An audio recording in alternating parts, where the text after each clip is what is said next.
बता दें कि भारत विरोधी खालिस्तानियों को संरक्षण देने के विरोध में कनाडा के प्रधानमंत्री जस्टिन ट्रूडो के खिलाफ दिल्ली के जंतर मंतर पर विरोध प्रदर्शन हुआ है। इसमें पन्नू को भारत के हवाले करने की मांग की गई। विरोध प्रदर्शन में जय भगवान गोयल, अंतर्राष्ट्रीय कार्यकारी अध्यक्ष यूनाइटेड हिंदू फ्रंट व राष्ट्रीय अध्यक्ष राष्ट्रवादी शिवसेना व वरिष्ठ नेता भारतीय जनता पार्टी के लोग शामिल थे। अपनी मांग को लेकर एक ज्ञापन भारत के प्रधानमंत्री नरेंद्र मोदी, गृह मंत्री भारत सरकार, विदेश मंत्री भारत सरकार को दी गई है। गोयल ने बताया कि कनाडा के प्रधानमंत्री काफी महीनों से ही भारत विरोधी खालिस्तानियों के साथ मिलजुल कर उन्हें पूरा समर्थन व संरक्षण दे रहे। भारत सरकार के बार बार इस मुद्दे पर विरोध करने के बावजूद भी कनाडा के प्रधानमंत्री पर किसी किस्म का कोई असर नहीं दिख रहा।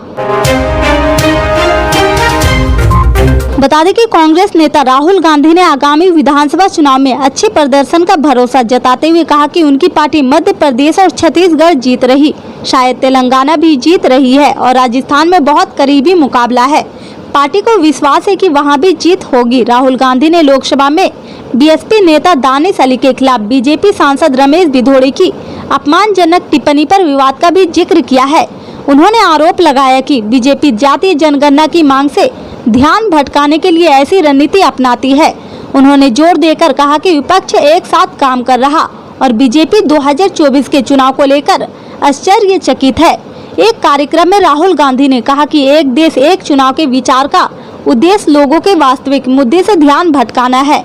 उन्होंने जोर देकर कहा कि यह भाजपा की ध्यान भटकाने वाली रणनीति में से एक है।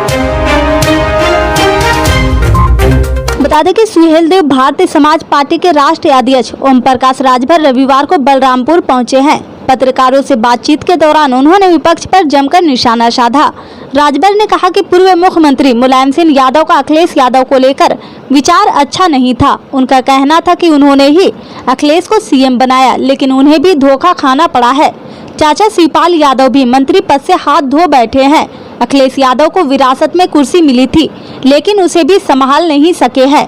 शिवपाल ने प्रगतिशील पार्टी बनाई तो अखिलेश ने उन्हें पद से हटा दिया है। अखिलेश यादव प्रदेश के इकलौते ऐसे नेता है जिन्होंने निचले तबके के लोगों को भारी नुकसान पहुंचाया है। सुभाषपा के राष्ट्रीय अध्यक्ष पार्टी के कार्यकर्ताओं को हनुमानगढ़ी मंदिर परिसर में आयोजित सम्मेलन में संबोधित कर रहे थे। इस दौरान ओम प्रकाश राजभर ने कहा कि महिलाओं को 33% आरक्षण देने के लिए सपा, बसपा और कांग्रेस लंबे समय तक गुमराह किया।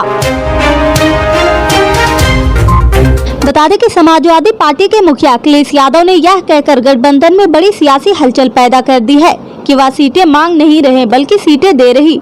सियासी गलियारियों में कहा जा रहा कि अगर अखिलेश यादव की तर्ज पर ही अन्य राज्यों के प्रमुख विपक्षी दल जलने लगे तो कांग्रेस के लिए आने वाले लोकसभा चुनाव में बड़ी चुनौतियों का सामना करना पड़ सकता है, क्योंकि जो स्थिति विपक्षी गठबंधन में उत्तर प्रदेश में समाजवादी पार्टी की है, वही पश्चिम बंगाल में ममता बनर्जी की पार्टी तृणमूल कांग्रेस की है। उसी तरह दिल्ली में आम आदमी पार्टी के नेता अरविंद केजरीवाल की भी है। राजनीतिक जानकारों का कहना है अगर जिस राज्य में गठबंधन में शामिल दलों का सबसे बड़ा जनाधार होगा, वहां पर उसको सबसे ज्यादा सीटें मिलेगी। बता दें कि उत्तर प्रदेश के शामली में एक झोलाछाप डॉक्टर की लापरवाही के चलते 2 नवजात बच्चों की मौत हो गई है। परिजनों के हंगामे पर मौके पर पुलिस पहुंची, आरोपी डॉक्टर को हिरासत में ले लिया। जांच पड़ताल के दौरान क्लिनिक अवैध रूप से भी चलता मिला है। ये मामला कैराना नगर के मोहल्ला आयरपुरी देवी मंदिर बिजली घर के पास हुई है, जहां अवैध रूप से चल रहे क्लिनिक में रविवार की सुबह 2 नवजात बच्चों की मौत हो गई है। इस पर परिजनों ने जमकर हंगामा किया। दरअसल बसेड़ा गांव के नाजिम की पत्नी और बिजली घर के पास रहने वाले ताहिर की पत्नी ने एक दिन पहले सामुदायिक स्वास्थ्य केंद्र में अलग अलग समय पर एक बेटे को जन्म दिया था। दोनों की हालत बिगड़ने पर परिजनों ने उन्हें क्लिनिक में भर्ती कराया। दोनों को मशीन में रखा गया था। इस दौरान डॉक्टर ने रात में पंखे और एसी चलाकर सो गया, जिस कारण दोनों बच्चों को ठंड से जान चली गई है।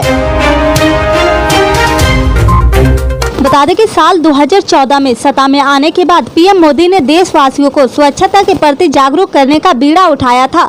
इसके तहत सरकार ने स्वच्छता अभियान की शुरुआत की और धीरे धीरे यह अभियान लोगों की सोच का हिस्सा बन गया है। अब एक बार फिर पीएम मोदी ने लोगों से सामूहिक रूप से स्वच्छता के लिए श्रमदान करने की अपील की है।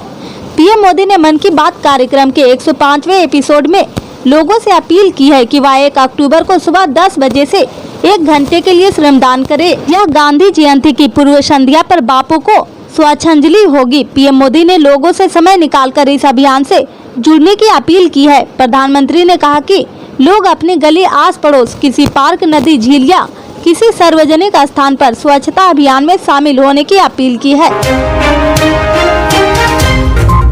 बता दें कि धर्ममुक्त प्रमुख और तमिलनाडु के मुख्यमंत्री एम.के. स्टालिन ने नियंत्रक एवं महालेखा परीक्षक की रिपोर्ट में बताई गई अनियमितताओं पर जवाब न देने के लिए शनिवार को प्रधानमंत्री नरेंद्र मोदी और उनके कैबिनेट सहयोगियों पर निशाना साधा और कहा कि 2024 के लोकसभा चुनाव में भाजपा का सफाया होना चाहिए। उन्होंने लोगों से भागवा पार्टी की सांप्रदायिक, विभाजनकारी, सत्तावादी और कॉर्पोरेट संचालित राजनीति को समाप्त करने के लिए एकजुट होने का आह्वान किया है। स्टालिन ने स्पीकिंग फॉर इंडिया पॉडकास्ट की अपनी दूसरी कड़ी में कैंग की रिपोर्ट को लेकर पीएम मोदी से सवाल किया है। इससे आगे की अपडेट्स को जानने के लिए जुड़े रहे हमारे राइट न्यूज के साथ। मिलते हैं फिर बड़ी खबर में, तब तक के लिए जय हिंद।